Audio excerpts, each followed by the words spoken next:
up, guys? Welcome back to this episode of The Damn Cam Show. I'm your host, Cam Williamson. Excited to be here with you. We had a good card last weekend. Obviously, we're going to start off talking about that, as you can see by the title.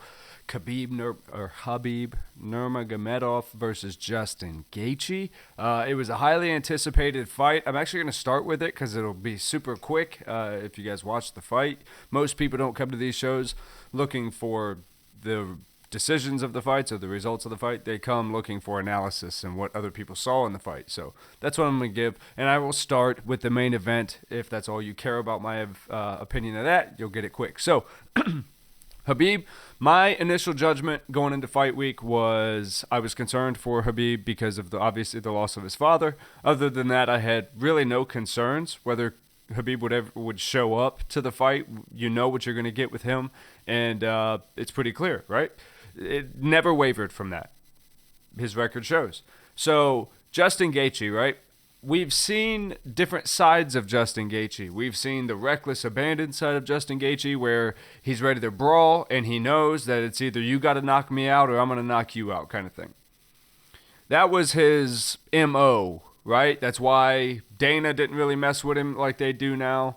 That's why fans weren't really behind him the way they are now, because supporting Justin Gaethje a couple years ago was like supporting Adam Dunn for the Cincinnati Reds. If you guys get that reference, Adam Dunn for the Cincinnati Reds, hands down one of the best bats we ever had, but it was either he would hit a home run or he was going to strike out.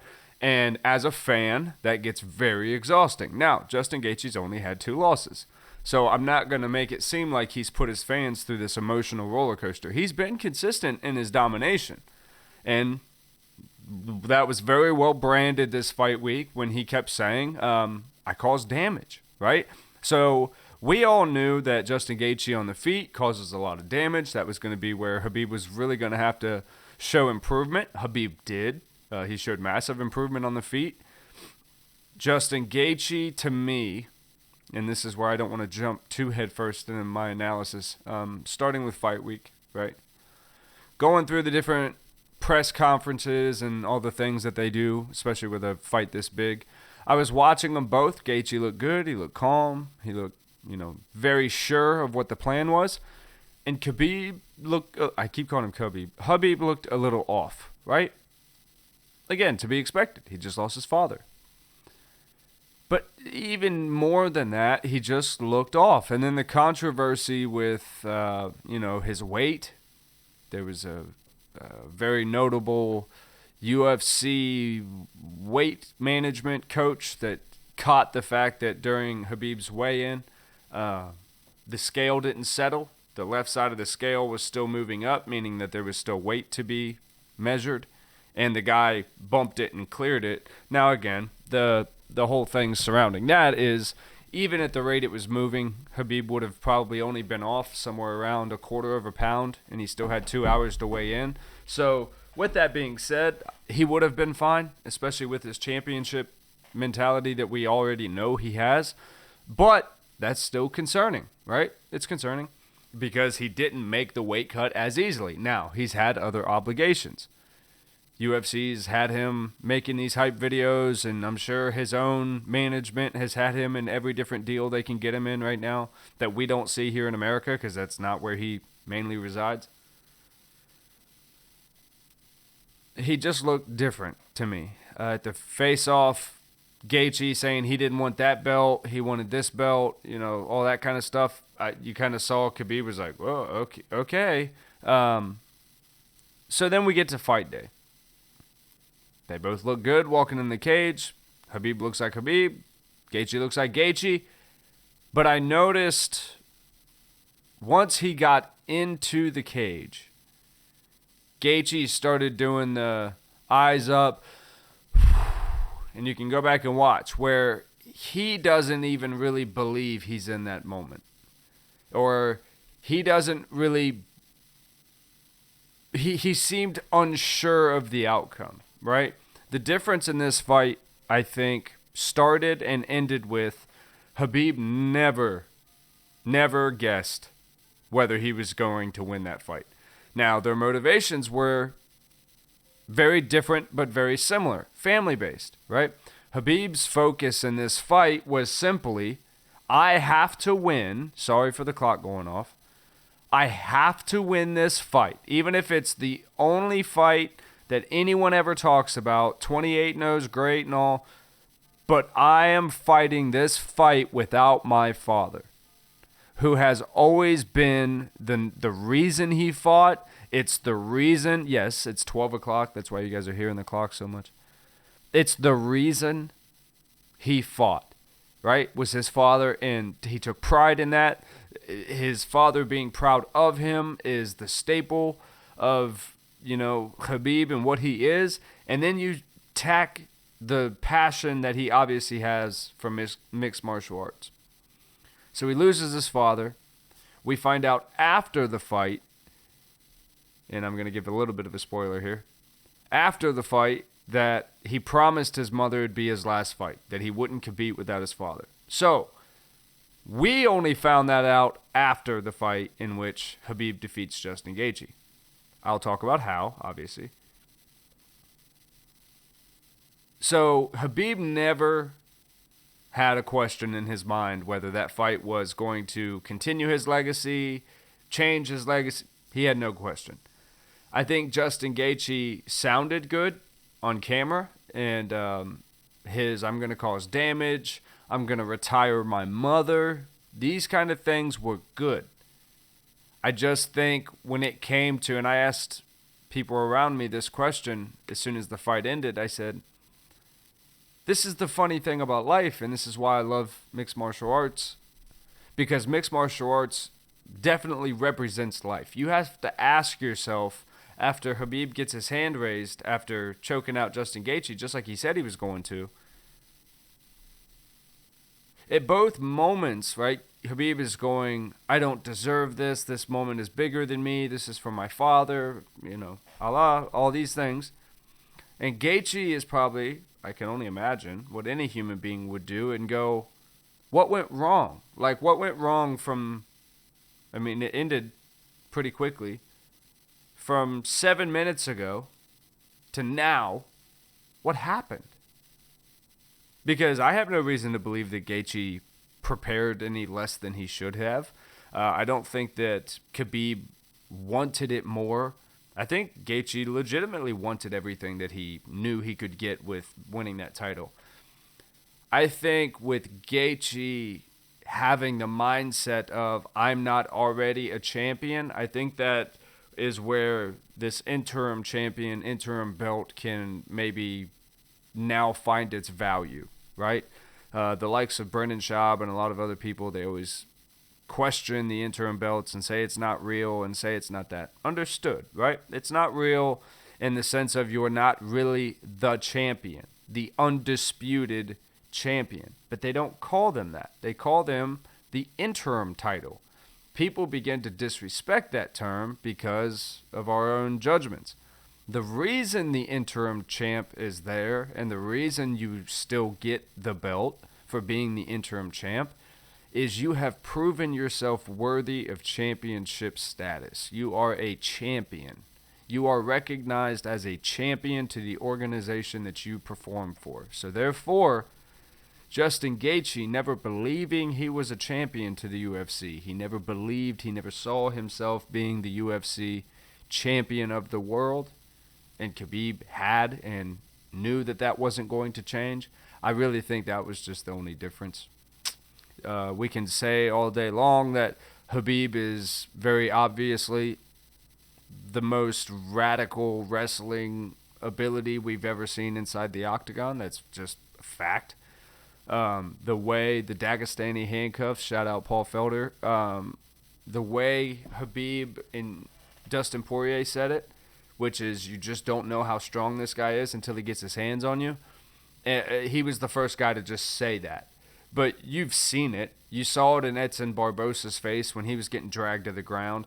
You saw it in Dustin Poirier's face when Khabib had him and was just wrenching him backwards. And you could see it in Dustin's face that not only is he getting choked out, but he's getting ripped backwards, and there was nothing he could do about it. I guarantee the people that face Khabib, and once he's done with them, you notice that they're not ever really that upset by it. They're more grateful for the experience because it's very humbling. It's very humbling. And that's what Gaethje said. I know what I got to work on now because I got beat. I got beat that fight, and he did. But does Gaethje have the ability to beat Khabib? Yes, if he was to fight the way that we know Justin Gaethje could fight.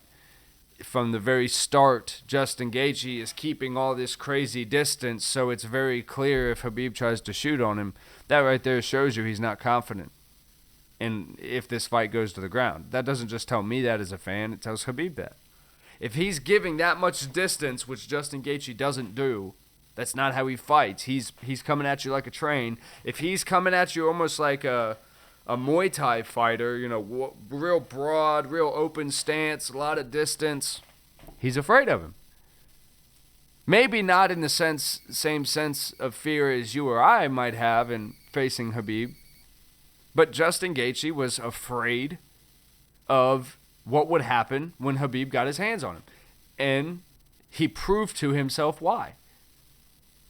He didn't go in understanding the fact that he had also wrestled his entire life, and more than likely he had been put in situations exactly like he was put in before, and he beat them.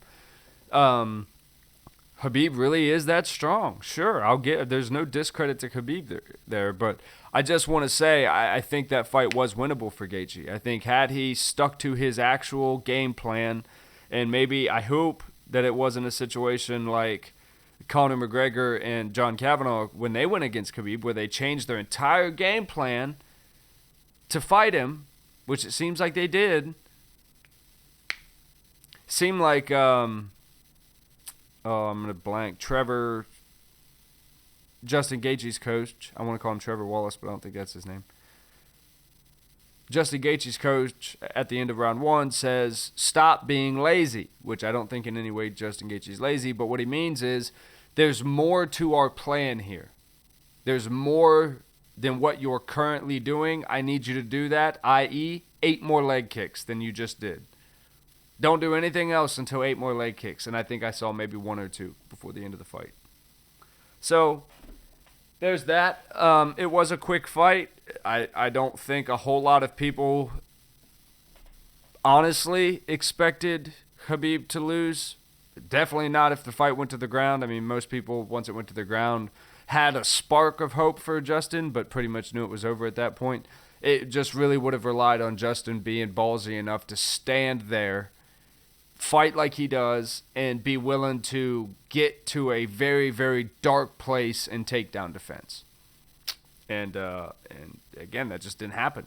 That just simply didn't happen. So I'm going to go all the way back, just because I think it's cool, to the very, very first fight of the night, Sam Alvey versus Un Jung, which was cool. I love smiling Sam Alvey. He's amazing. I love watching him fight. This was a great fight.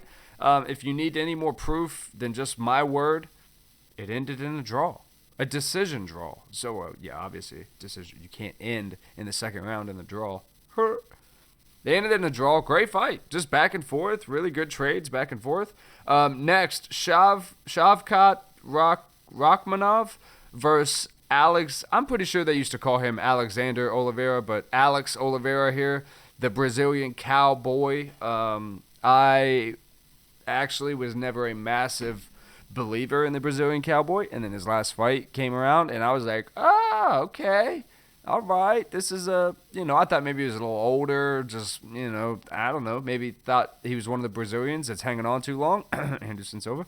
And, he got roughed up. I mean, it was a submission first round. It was in the very last part of the first round, but Rakhmonov submitted him and then proceeded to put what I believe was a dead raccoon on his head.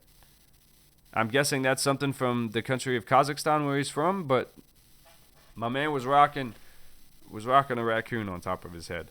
Nathaniel Wood versus Casey Kenny. I really like Nathaniel Wood. He's the only of those two that I had ever seen, and that went all the way to decision with Kenny taking that. Stefan Struve versus Tai Tuivasa. I didn't get to catch that card. Funny thing about all these fights, guys, I saw 3 p.m. I thought that to mean 3 p.m. my time. I don't know if it was 3 p.m. Abu Dhabi time, whatever it was. I went through my morning. I took a nap. When my daughter took a nap, I woke up excited for the prelims to start. Turned the fights on, 3 o'clock.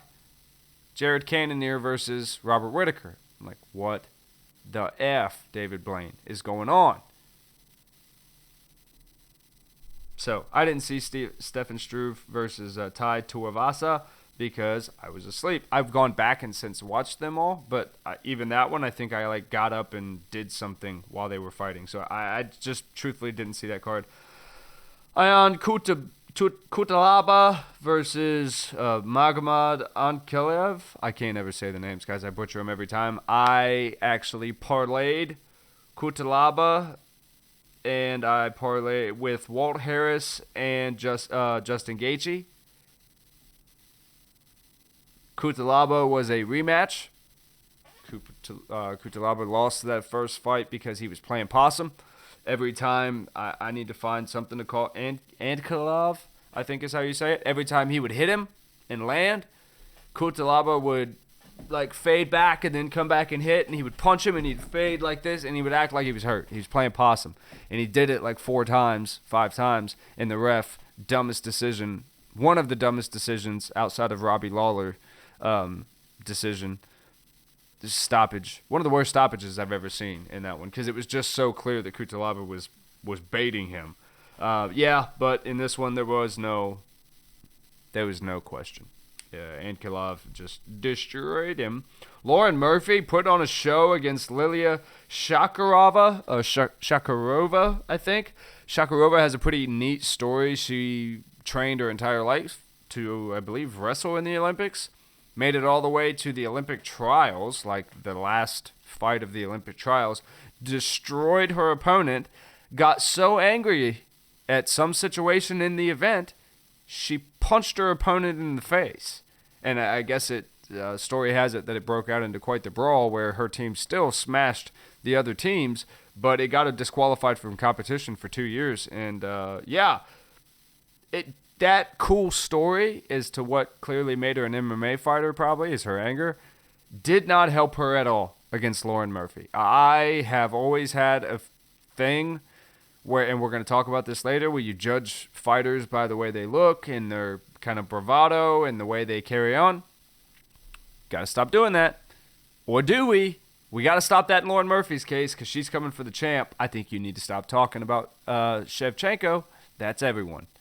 Hey, don't talk about Shevchenko. She is the boogie woman. Say it too many times. She's going to show up to an octagon near you, and you're not going to like the results there, Lauren Murphy. I'm promising you that. I think everyone needs to shh when they mention Shevchenko's name. Even I'm afraid she's going to pop out of my drainage system and kick my ass. All right, next up, the one that we are actually talking about, where you do and can judge very clearly a book by its cover in MMA.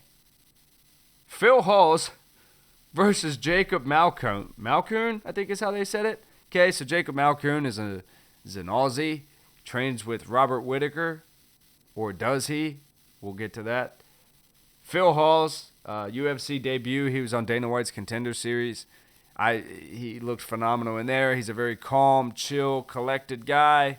He's very, very calm. This other guy was kind of more boisterous about his capabilities. The one time that I think it showed him doing some grappling work with Whittaker, it literally looked like Whittaker was actually training or filming his spot for that same fight that they were doing because he's on the same card.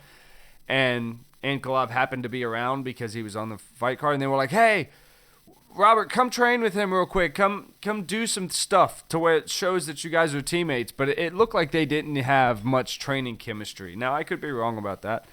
But it just very clearly seemed like this was a way, way, way too big a jump for Ankalaev. Because for being a debut, I looked at Phil Hawes, his physique, just the way he was shadow boxing, the way he was talking, and I was like, oh, this isn't a fight. Like, this isn't a fight. This is just what is going to happen. Phil Hawes is going to hurt this guy. That's what I told my wife. And we sat there and watched it. And first round, 18 seconds, nine-eyed. He went nine-eyed. Very quick. And, yeah. What do you say in that? Again, guys, just go watch that fight. I'm sure at this point you can find it on here. Just go watch the fight. If you can, go to ESPN Plus and watch like the build-up that they did with this fight. Unnecessary. Completely unnecessary. They only did it because he was in the same gym as the co-main event. Okay.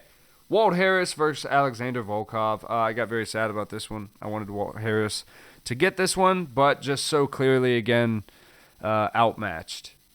He was outmatched. He should have learned a lesson from old boy, the one I didn't get to watch once I saw the highlights come back. Stefan Struve getting bent. Stefan Struve got bent up and like over the cage because that's just one of the things that you deal with when you're that tall. They can do that. It's one of the things shorter fighters should start to notice is that if you have a guy that's significantly taller, you can almost bend him over the top of the octagon, bend his neck backwards. That would have been gross. Bend him over the octagon. That didn't sound good. Walt Harris just couldn't get anything started. He just really couldn't. It looked like he realized as well he was pretty outmatched as soon as the fight started. And, KO, TKO, second round, first minute and 15 seconds. Okay. Our co-main event. I have a lot of respect for Robert Whittaker. I've never been I don't call myself a fan of his. This fight changed that. I just like to see the fight out of Robert Whittaker again. That's what I've been missing to be considered a fan. I wanted to see Robert Whittaker want to win a fight. In this one, I think he wanted to win. His last fight where I really saw that was against Izzy. So I'm excited for that. The immediate question comes, do I want to see Whittaker Izzy again? Yes, I do, with the new, foundness that Robert Whittaker has. But there's other fights for Izzy out there right now. I mean, that's not Robert Whittaker's fault, but that's the nature of the game. I don't think we're going to see that fight for at least maybe a year. Maybe. I just think there's too many options out there for the champ right now in Izzy. He just doesn't have to. He's done it. It's been there. It didn't draw that much for him. This fight, I don't think Jared Cannonier is not that much of a draw. His bravado of the energy crystals and all that stuff that he was putting out, which I'm not judging, but it's just not going to gain you mass fandom. It's going to gain you attention. People will talk about it, but it's not going to gain you, I think, the fandom that the UFC is looking for. So this fight outside of just Robert Whittaker winning, getting back on the W column train, it didn't do much for him in that regard, so I don't think Izzy was interested. Had he put Cannonier away in amazing fashion and given Izzy something to daydream about, maybe we see that fight sooner, but right now I just don't see it. And then again, we already talked about the main event. So that was the card. Good card. Good night of fights. Nothing real stand out as far as I think that Hawes guy was probably one of the best knockouts. I don't know who got all the performances and all that kind of stuff, but it was good. So that's the way the fight night went down Saturday. This weekend we've got coming up Anderson Silva versus Uriah Hall. That's why I took the little jab at Anderson Silva, because he needs to give it up. If he doesn't beat Uriah Hall, then I think it's just going to give people reasons, especially right now when we're talking about Khabib being the pound-for-pound best, fighter.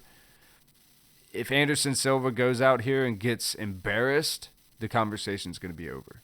Because, like I've been telling people, you have those in every sport.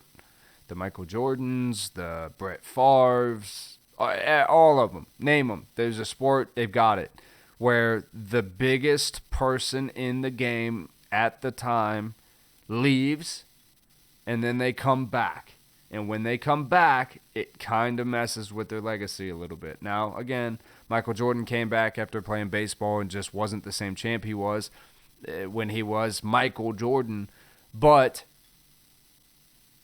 he wasn't sending his junk to, what was it, the New York Jets, like human resource lady like Brett Favre did, and just completely tanked his entire legacy with all that. That was a shame. So, word to everyone. Know when your time is up. Know when to call it quits, and know when to hold them and know when to fold them. And with that, good transition. Speaking of folding, I want to thank our sponsor, my friend, my amazing, my dear, I call him a brother. He's not even just a friend. He's a brother. Darion with Sauce Unlimited, guys. Sauce Unlimited has been amazing and is sponsoring this episode of the Damn Cam Show, and we could not thank them enough, guys. Sauce Unlimited has the best apparel that I'm finding right now in the game. The designs that come on the shirts, as you see with the logo, it just is eye-catching. And this is not an ad. This, as you see, there's no read. I don't have anything I have to say about this. Every time I wear one of the products, whether it be the shorts that I have on now, which I do, whether it be the shorts I have on now, whether it be the T-shirts, whether the hoodies that I have, whatever I have on, somebody is always taking notice and asking, where did you get that? And I'm so excited to say that this is my friend, this is my brother, this is my buddy, Darion. He does this. He's an amazing guy. He works at missions here at the local school, Austin P. It's just an amazing kid who works harder than any young entrepreneur that I've ever met in my life. And I'm just so honored to be around him. So, guys, you can use the code MAC15, MAC15, over at Sauce Unlimited and pick up some gear, guys. It's reasonably priced. He's giving you a discount for being a part of the Damn Cam Show crew. So, spread the love, baby. And we'll see you on the next episode when we talk about Urijah Hall versus Anderson Silva. I'm going with Urijah Hall. I shouldn't. I trained under Killer Bees, Muay Thai, camping, indirect. My coach was a Killer Bee Muay Thai instructor type thing. So through that, I actually had Killer Bee Muay Thai, just like Silva does on his. It was on my banner, just like it was on his shorts and stuff.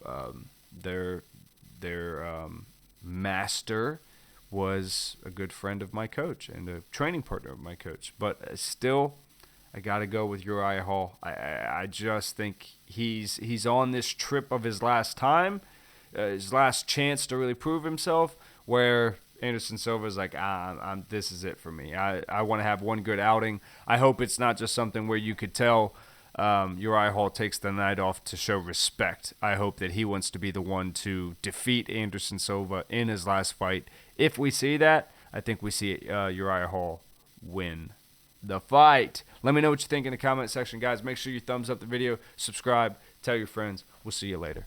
Peace.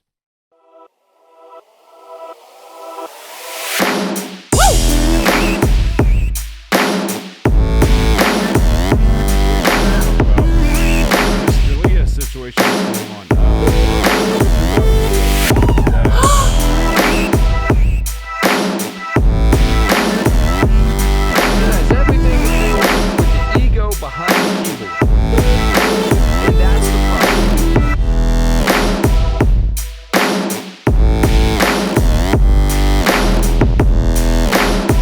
Could have even been waiting. I mean, drawing on him going, I'm going to